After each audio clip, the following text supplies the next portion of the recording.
Senhor, Juventude de Cristo! Sejam todos muito bem-vindos para mais um Conectados na Lição.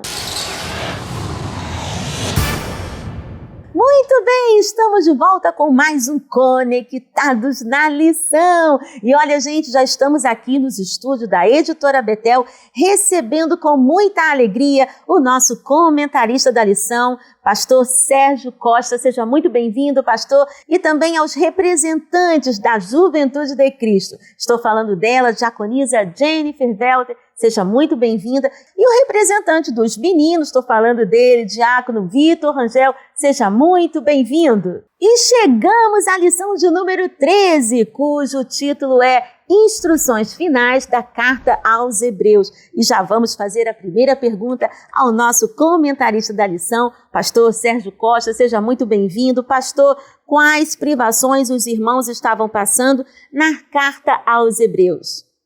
Juventude de Cristo, Tianinha, Jennifer, Vitor, meus irmãos, a paz do Senhor Jesus.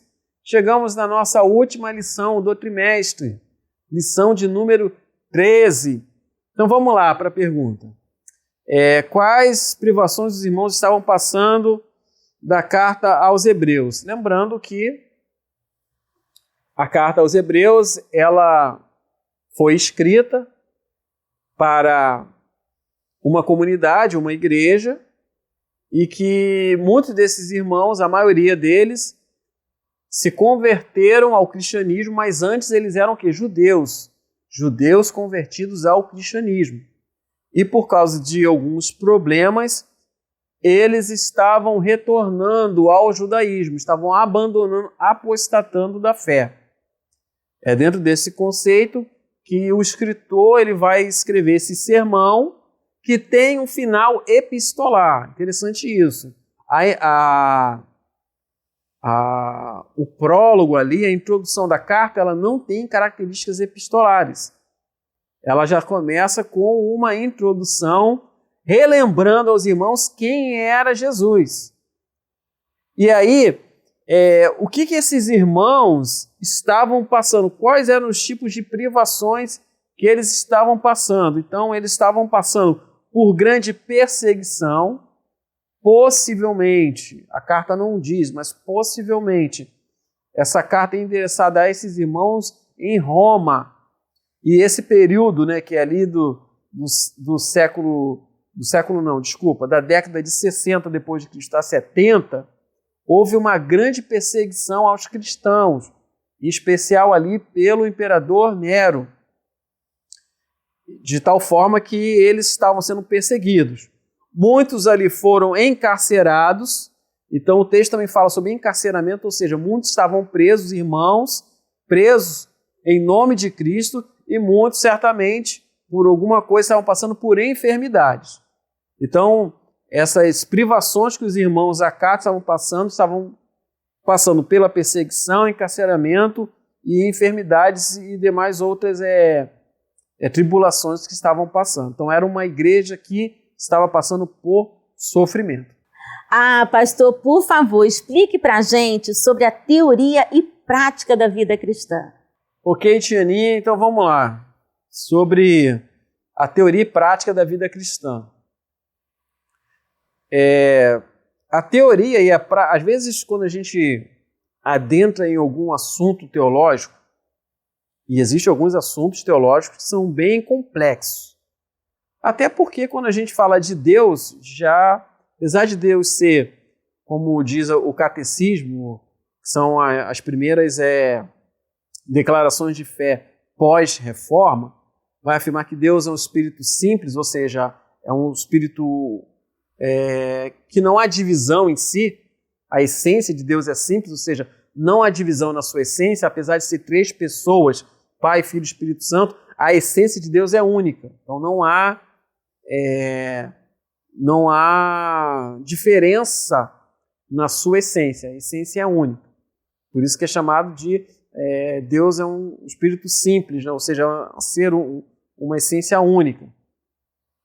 Mas alguns assuntos são complexos, porque Deus é transcendente, ou seja, Deus está acima de toda a realidade. O homem foi criado à semelhança de Deus, mas não é igual. porque Deus é completamente outro, é único em si. Então, alguns assuntos, até quando a gente fala sobre Trindade, existe a certa dificuldade de entrar em alguns assuntos por causa da complexidade de Deus. Mas mesmo assim, quando a gente fala sobre complexidade de alguns assuntos, a prática ela não está desassociada, porque toda doutrina ela serve a uma prática.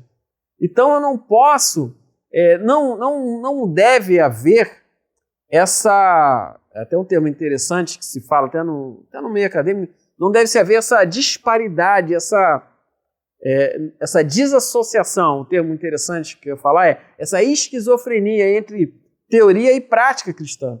A teoria anda junto com a prática e a prática anda junto com a teoria. E essas duas vivem num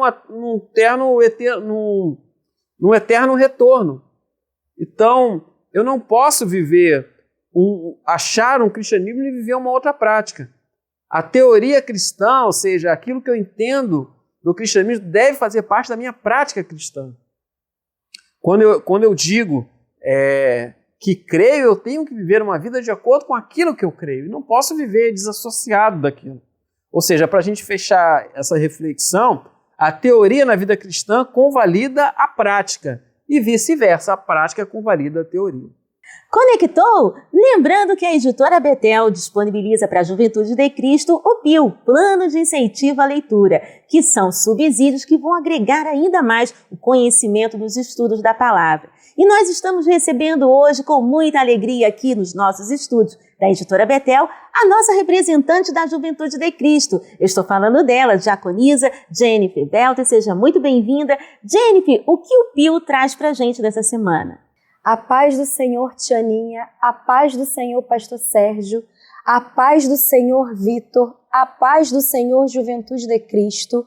O PIL dessa semana, da lição de número 13, tem por título Relevantes Advertências. Nós estamos aqui finalizando a carta aos Hebreus e Paulo ele vem trazendo advertências para Timóteo sobre as responsabilidades, sobre os deveres que ele deveria ter. E Pastor Sérgio, a Juventude de Cristo quer saber. Explique sobre o esfriamento espiritual. Vamos lá, Jennifer. Vamos falar então sobre esfriamento espiritual. O que o texto vai dizer sobre por que acontece o esfriamento espiritual? Acontece o esfriamento espiritual porque antes acontece o esfriamento do amor. E por causa da iniquidade, o amor de muitos se esfriaria. Então está tudo vinculado. A prática do pecado, o esfriamento do amor e consequentemente, o esfriamento espiritual. Se você vive uma vida de pecado, automaticamente o amor a Deus vai se esfriar, ou seja, você vai passar por um esfriamento espiritual. Por isso que a carta aos Hebreus nos concita, nos motiva, nos exorta a viver uma vida também de quê? De santidade, de relacionamento, tanto com os irmãos quanto também com Deus. Quando nós fazemos parte da igreja, das reuniões, dos cultos, dos eventos da igreja, da escola bíblica dominical, nós estamos mais envolvidos.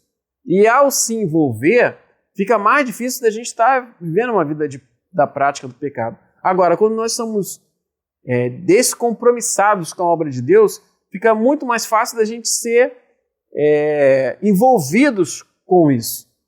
Por isso que é necessário que nós venhamos a viver uma vida de relacionamento com Deus e com nossos irmãos, de não viver uma vida na prática do pecado e viver também uma vida de comunhão e de amor. Porque onde não tem o amor, não tem nada, porque Deus é amor.